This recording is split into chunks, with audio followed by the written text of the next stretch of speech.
परमेश्वर कबीर जी ने सृष्टि रचना सुनाई, वो सृष्टि रचना ये दास आपको सुनाएगा। परमेश्वर द्वारा दिया हुआ ज्ञान इस दास के वचनों में।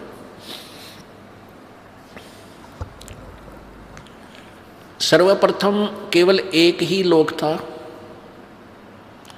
जिसको अकय लोक बोलते हैं, अनामी लोक कहते हैं।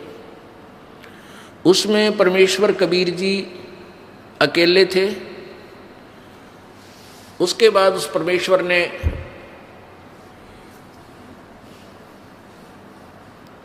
एक से अनेक होने का ख्याल किया।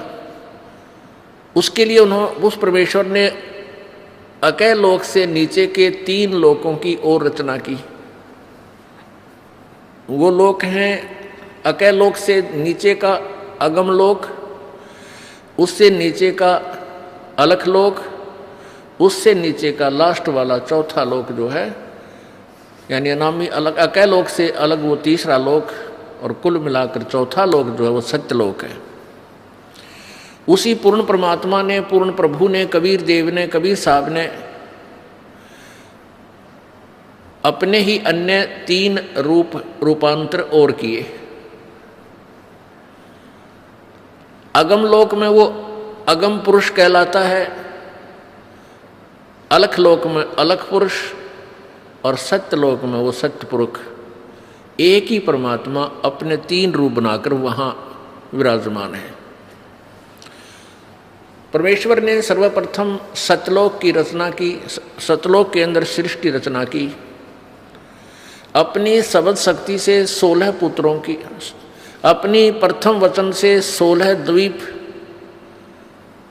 16 स्थान अलग अलग परमात्मा ने बनाए। फिर 16 शब्दों से, 16 वचनों से 16 पुत्रों की उत्पत्ति की, और उन सबको कहा कि तुम अपने अपने द्वीप में अलग अलग रहो। उसके पश्चात परमेश्वर ने, कबीर जी ने अपने पुत्र उन 16 में से जो अचिंत है उससे कहा कि अचिंत आप अन्य रचना आप करो। अब अचिंत ने परमेश्वर से प्राप्त शक्ति के आधार से इस अक्षर पुरुष अर्थात परब्रह्म की उत्पत्ति की। अक्षर पुरुष स्नान करने के लिए उस मानसरोवर में चला गया जो परमात्मा ने ही उन सब द्वीपों के साथ ही रचना की थी। ये सरोवर तालाब आदि एक जैसे शहर के नगर के अंग ही होते हैं, ऐसे इस मानसरोवर के अंदर वो स्नान करने के लिए गया, क्योंकि वहाँ श्वासों से शरीर नहीं है। सतलोक में श्वासों से शरीर नहीं है, और वहाँ ऐसा शरीर है जो बगैर वायु के भी रह सकते, वहाँ जीवित रहते हैं। जैसे आप देखते हो जल के प्राणी जल में ही रहते हैं, वो बाहर वायु ग्रहण करने आते ही नहीं। तो जल के अंदर वो जाकर के उस शीतल जल में सो गया, काफ़ी समय तक बाहर नहीं आया। तब परमेश्वर कबीर जी ने, उस पूर्ण ब्रह्म ने, सत्य पुरुष ने, सतलोक के मालिक ने उस सरोवर से जल लिया, उसको अपनी सबद शक्ति से एक अंडा बना दिया, और एक वचन से उसके अंदर एक आत्मा, अपने ही अंदर से एक आत्मा प्रवेश की। उस अंडे को जल में छोड़ दिया। वो अंडा गड़गड़ गड़गड़ करता हुआ जब जल के नीचे जाने लगा, उसकी आवाज़ से उस अक्षर पुरुष अर्थात परब्रह्म की निंद्रा भंग हो गई।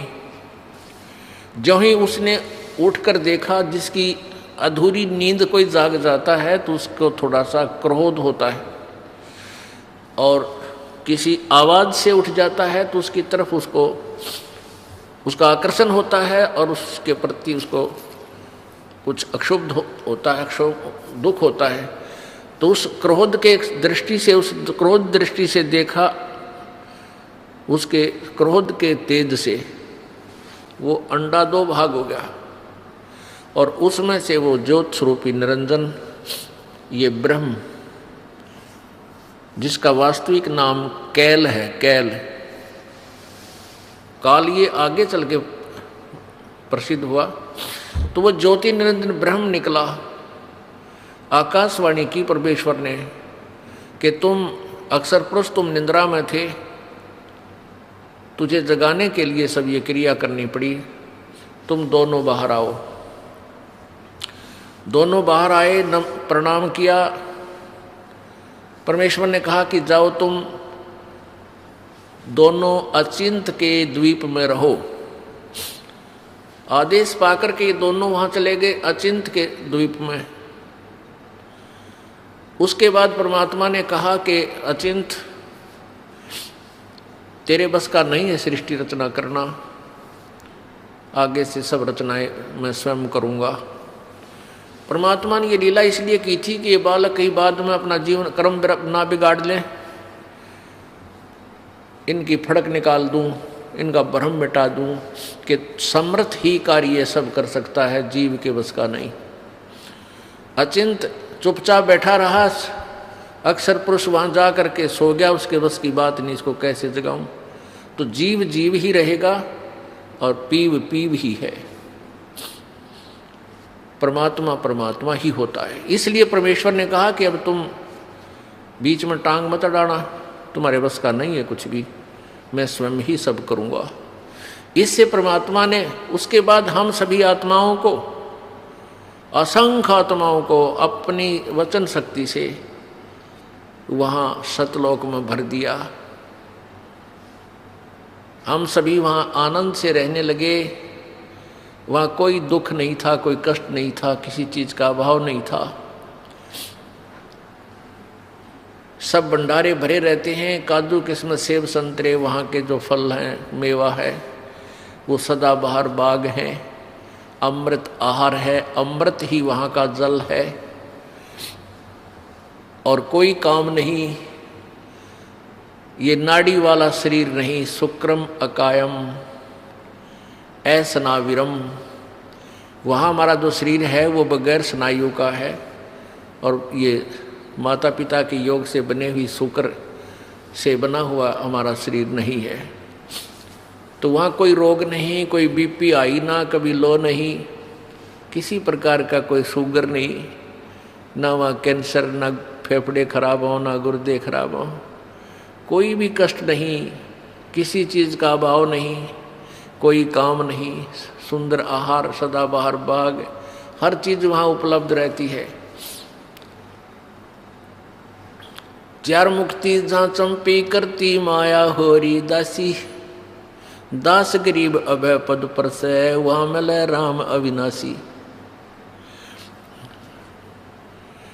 वहाँ जहाँ जैसे यहाँ की चौथी मुक्ति ब्रह्मलोक में जाना होता है, वहाँ पर अपने पुण्यों के आधार से कुछ दिन स्वर्ग के अंदर वो सुविधाएं जो प्राप्त हैं, जैसे होटल में जाके अपनी ही पूंजी से ये प्राणी सुविधाएं प्राप्त करता है, और पूंजी समाप्त होने के बाद फिर अपने कर्म क्षेत्र में आ जाता है जहाँ वो काम करता है। इसी प्रकार स्वर्ग, महास्वर्ग, चौथी मुक्ति जो प्राप्त करते हैं यहाँ की साधना से, वो ऐसा समझो जैसा शिमला के अंदर कोई सेठ साहूकार व्यक्ति, धनी व्यक्ति गर्मियों के दिनों में 2 महीना विश्राम करावे, अपने 20-30 हज़ार रुपये ले जावे और सब अपनी जेब से खाओ पियो मस्ती मारे, बर्बाद करके वापस अपनी फिर दुकान पा बैठे, फिर कर्म करे, फिर पैसे बचावे, अगली गर्मियों में फिर 2 महीने घूमे आवे। ऐसा यहाँ की स्वर्ग, महास्वर्ग अर्थात ब्रह्मलोक तक की उपलब्धि है, प्राप्ति है, का फल है। तो परमात्मा कहते हैं सतलोक के अंदर वहाँ पर ये चारों मुक्ति सदा पड़ी रहे, कभी समाप्त नहीं हो। जो सुख यहाँ कि चौथी मुक्ति प्राप्त प्राणी को है, वहाँ आपका कभी समाप्त नहीं होगा। वो आपके चरणों में इतना सुख सदा रहेगा और सदा था।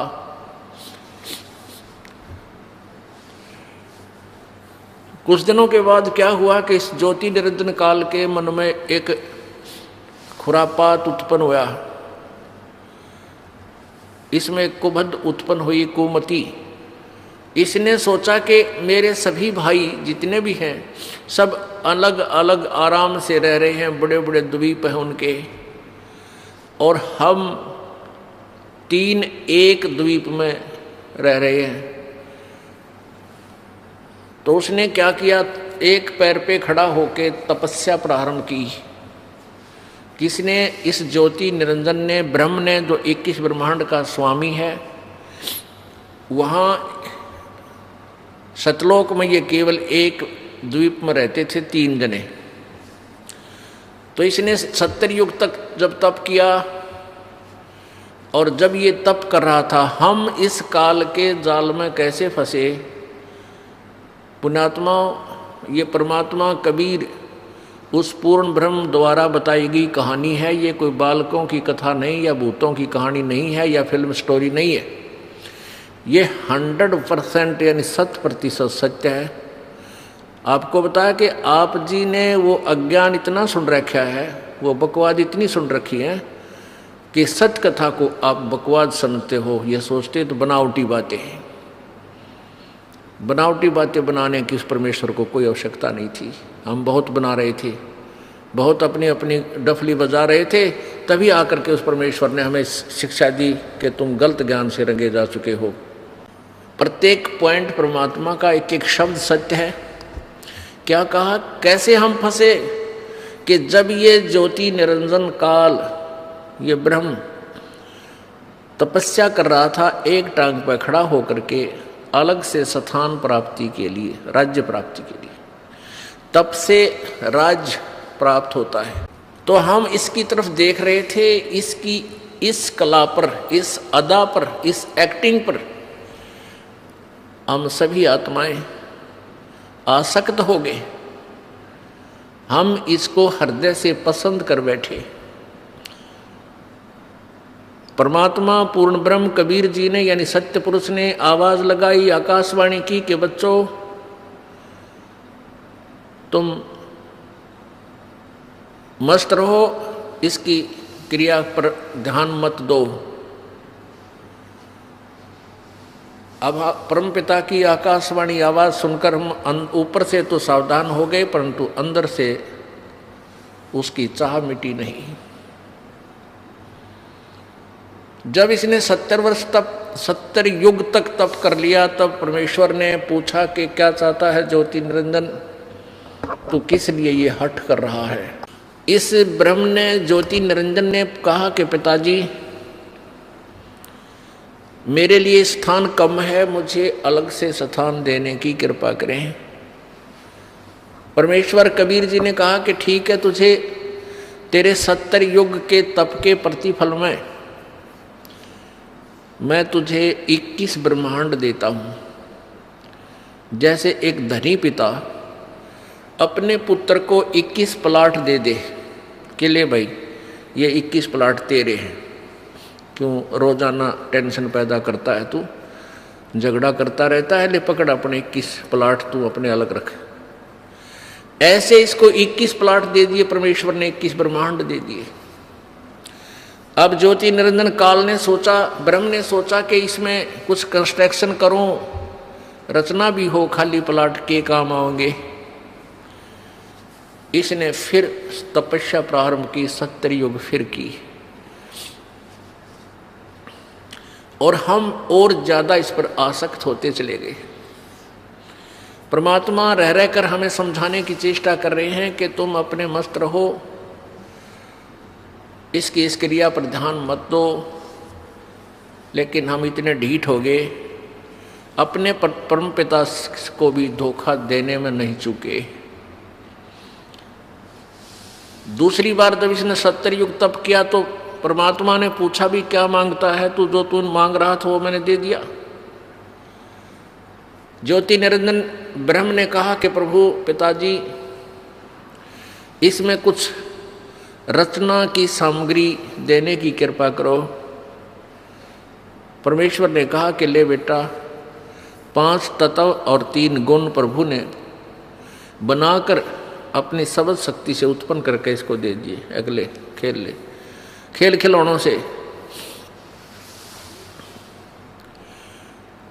अब इसने सोचा भी कंस्ट्रक्शन भी कर लूंगा, फिर अकेले का जी लग गया 21 प्लाटों में, तो संतान भी चाहिए, यानी मेरे साथ कुछ आत्माएं भी हों, मेरे साथी हों, मिलजुल कर वहाँ रहें आराम से।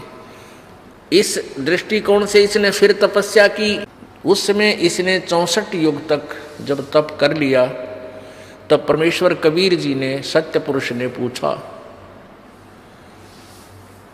कि भी ज्योत निरंजन, जो तू मांगता था वो मैंने तुझे दे दिया, जो तूने मांगा वो मैंने तुझे दे दिया, अब क्यों हट कर रहा है, अब क्या चाहता है तू? तो ज्योति निरंजन ने कहा कि पिताजी मुझे कुछ आत्माएं दे दो, मेरा अकेले का जी नहीं लगता, दिल नहीं लग रहा। परमेश्वर ने कहा कि भी बात सुन ले ज्योति निरंजन, ये सभी आत्माएं मेरे बच्चे हैं, मेरा अंश है, क्योंकि मेरे वचन से, मेरे शरीर से ये बाहर आए हैं, उत्पन्न मैंने उत्पन्न किए हैं। ये जीव नहीं दे सकता किसी कीमत पर, किसी भी तेरी क्रिया पर और किसी भी तप से जब से मैं ये नहीं दूंगा, मैं नहीं दे सकता, ये मेरी आत्मा है। उस अंतर्यामी परमात्मा को सब पता था कि ये दूध फट गया, ये सेब खराब हो गए, और सेब खराब हो जाए तो वो सेब सेलर उस सेब को उन सेबों से बाहर दूर फेंक देता है, बाहर फेंक देता, उसको मंडी के खागड़ खाया करें, फिर पातला कुचला और कुत्ते खावें, गधे खावें। तो ऐसे हम सभी आत्माएं उस परमात्मा की दृष्टि से गिर गए, हम पतिव्रता पद से गिर गए, क्योंकि हम इस ज्योति निरंजन को अंतर आत्मा से चाहने लग गए, और पिताजी के कहने के बावजूद भी हमने अपनी चाहत को वापस नहीं किया। पुण्यात्माओं, आप देखते हो ये रोग हमारा वहीं से लगा था। ये आप देखते हो, ये हीरो और हीरोइन, अभिनेता अभिनेत्री अपने रोजी रोटी के लिए नाचना कूदना, चटक मटक डायलॉग बना बना के इसे गाँव में नाच बजावे, और हम उनके ऊपर आसक्त हो जाते हैं, युवा बच्चे। और माता पिता कितना इनको धमका ले टेलीविजन ना देखियो, कितना इनको कह ले कि सिनेमा देखने मत जाइए, कहेंगे को नहीं जावा, और सिनेमा का वहाँ पाऊंगी। यहाँ इस बरवाला में, हिसार में या कहीं आसपास पता लग जाए युवा बच्चों को कि वहाँ हिसार में कोई अभिनेत्री आई है या कोई अभिनेता, ये नाच कूद करनी है, फिल्मों में कार्य करने वाले ये आया है, तो देखे इनका जम घटे, भगवान इतने इकट्ठे हो जाएंगे, कहाँ से खड़ा है, आधा किलोमीटर दूर से एडी ठाठा देखे जाके वो खड़ा स्टेज पे, वो खड़ी, और लेना एक ने देने दो, सारा दिन धक्के खा के और उल्टे आ जाए। तो बेमतलब वो अपने पैसे के लिए, अपनी रोजी रोटी के लिए उछल कूद कर रहे, और हम फ्री में उनके लिए वहाँ धक्के खाते आने।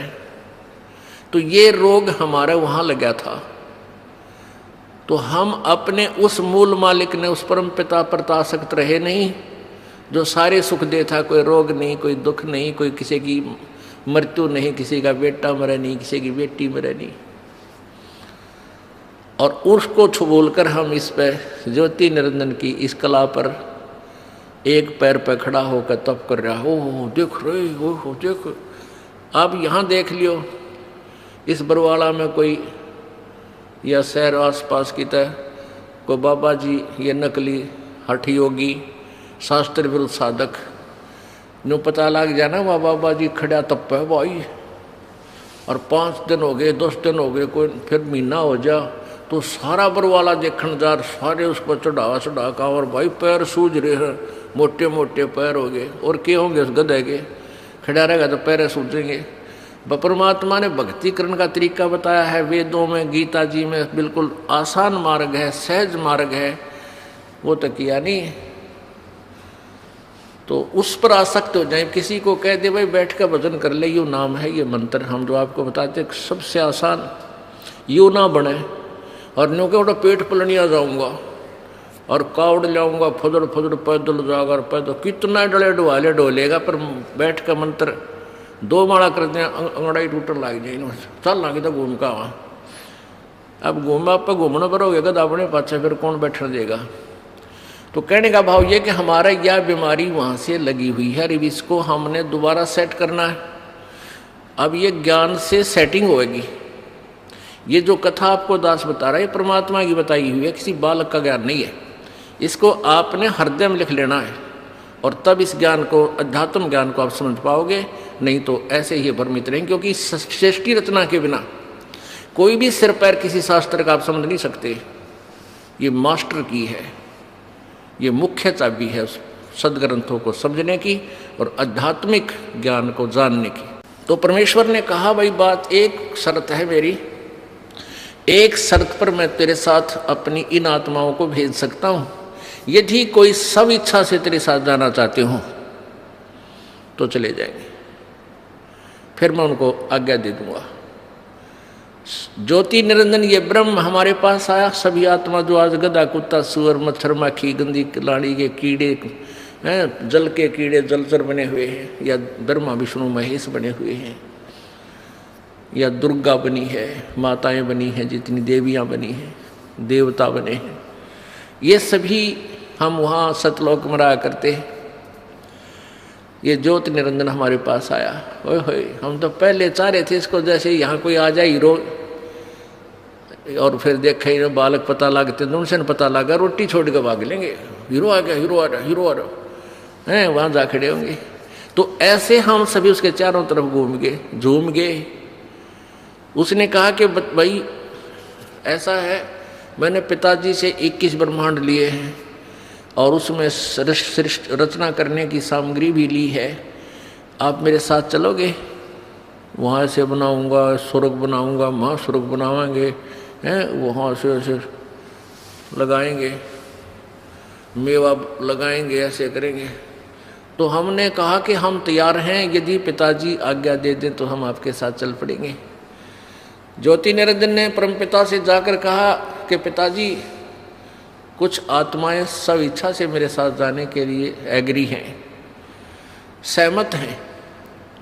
परमेश्वर ने कहा कि मेरे सामने उनसे स्वीकृति दिला तब मैं मानूं। परमेश्वर कबीर देव, सतपुरुष कबीर देव, कबीर साहब वहाँ आए और हम सबसे कहा कि भी जो आत्मा इस ज्योति निरंजन के साथ जाना चाहता है वो हाथ खड़ा करके स्वीकृति दे।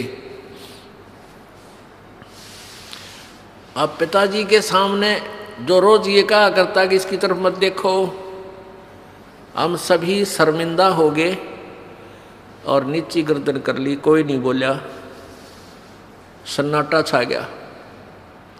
परमेश्वर ने फिर कहा कि भाई बोलते क्यों नहीं तुम? ये ज्योति निरंजन तो कह रहा था कि कुछ आत्माएं मेरे साथ चलने को तैयार हैं, बताओ कौन है? परमेश्वर ने कहा भी ज्योति निरंजन तो झूठ बोल रहा था, कोई भी तेरे साथ जाने को तैयार नहीं है। तो ऐसा सुनकर एक कर्महीन आत्मा ने सबसे पहले स्वीकृति दी कि मैं जाना चाहता हूं, मैं जाना चाहता हूं। अब फिर हमने सोचा कि सारी लूट ये अकेला लूट जा, वो आत्मा अकेली ही लूट जा, तो फिर हमने भी सारा, जैसे बच्चे क्लास में नहीं होते, अध्यापक पूछता है भाई जिसका प्रश्न याद है वो हाथ खड़ा करे, पहले डरता डरता एक आधा कराया करे, फिर उसको देखते सारे कर दे कदे हमारे पिटाई हो जा। तो सभी के हाथ लहरा रहे हैं। परमात्मा बोले भाई ठीक है, ज्योति निरंजन तू जा अपने ये 21 ब्रह्मांड जो प्लाट थे ये ऊपर ही थे सतलोक के अंदर एक कोने में बहुत दूर। परमेश्वर ने कहा कि तू जा अपने उन प्लाटों में, इन सभी आत्माओं ने जो तेरे साथ जाने की स्वीकृति दी है ये मेरे कंप्यूटर में आ गई, इनकी सब के नंबर, इनको मैं अपने हिसाब से भेजूंगा और तेरे पास ये आ जाएंगे। ज्योति निरंजन चला गया। उस समय परमेश्वर कबीर जी ने उस आत्मा का जिसने सबसे पहले हिम्मत की थी अपने परम पिता से विमुख होने की,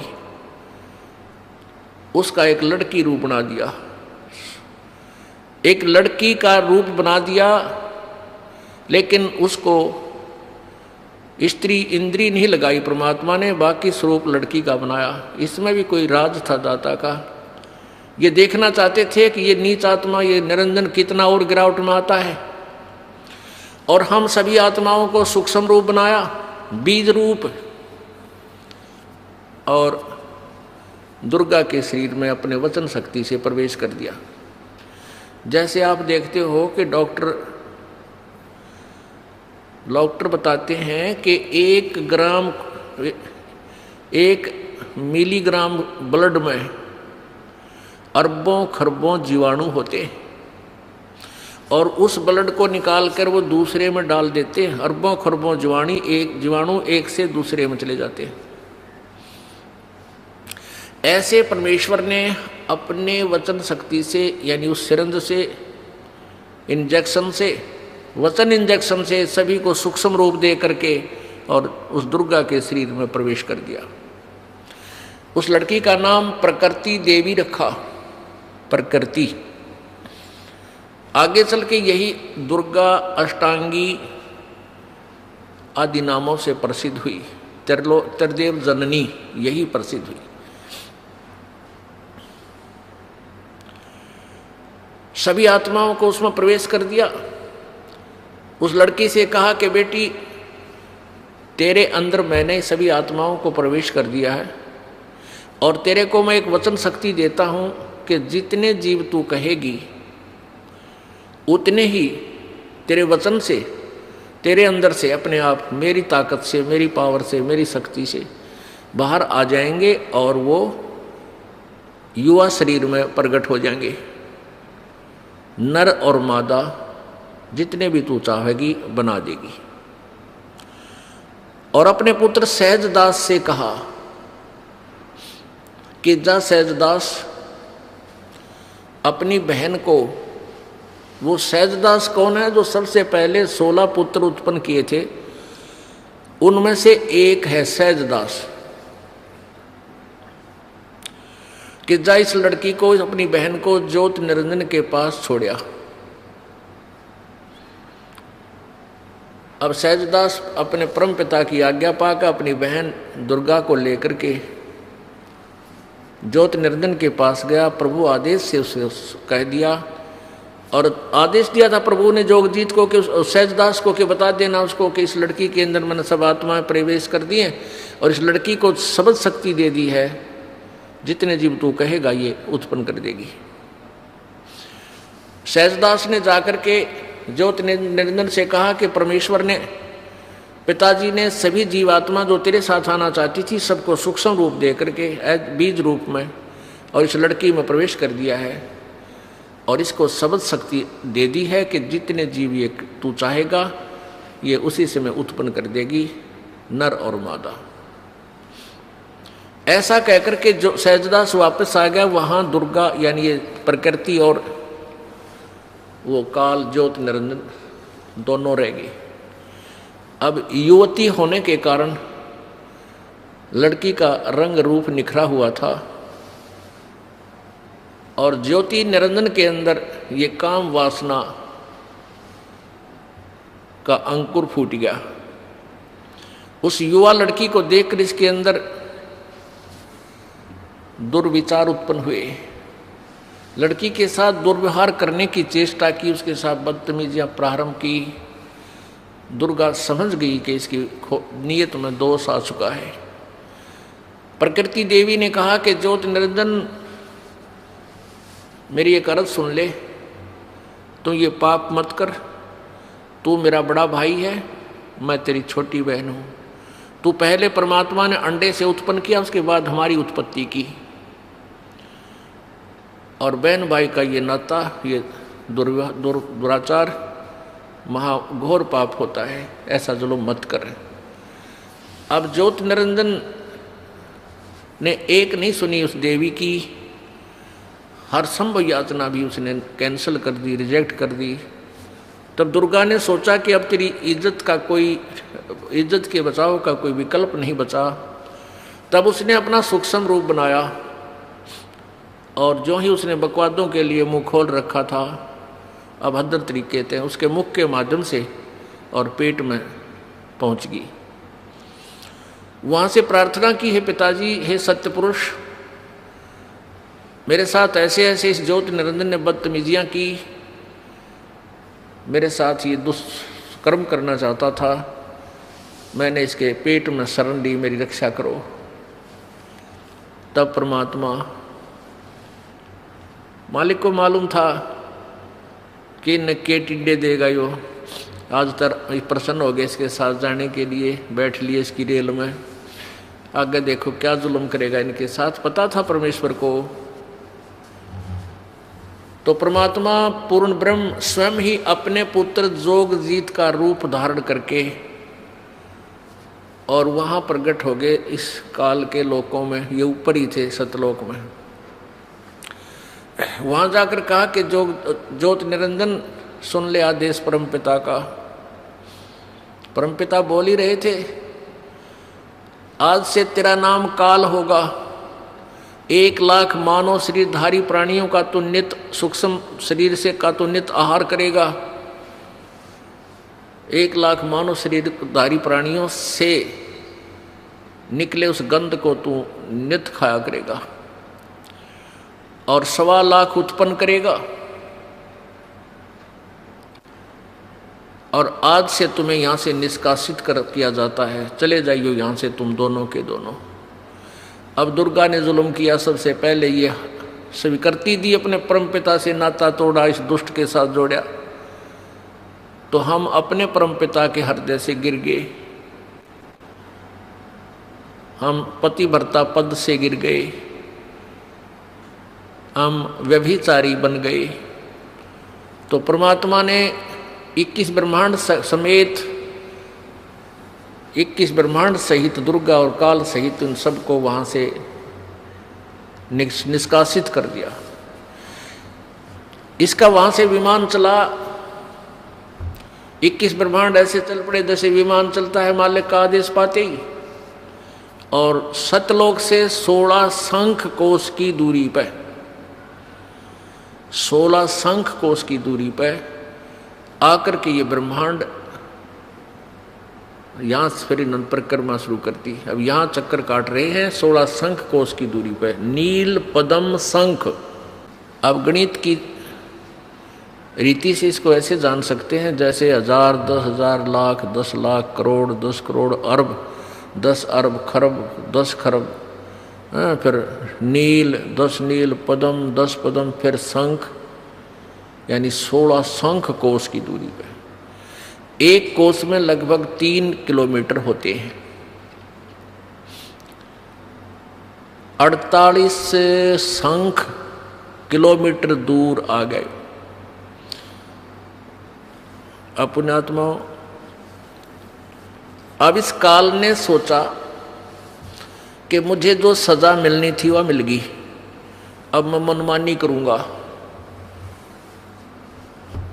अब उसने दुर्गा के साथ फिर वही लड़की को उसके पेट से निकाल दिया परमात्मा ने, वहीं दुर्गा को इस ज्योति निरंजन के पेट से अपनी शक्ति से निकाल दिया। इसका पेट चीर का ऑपरेशन करके, वचन से ऑपरेशन हो जाता है परमात्मा का, वचन से ही सारे ब्रह्मांड बन जाते हैं। अब इस काल ने फिर ज्योति निरंजन ने फिर दुर्गा के साथ बदतमीजी की।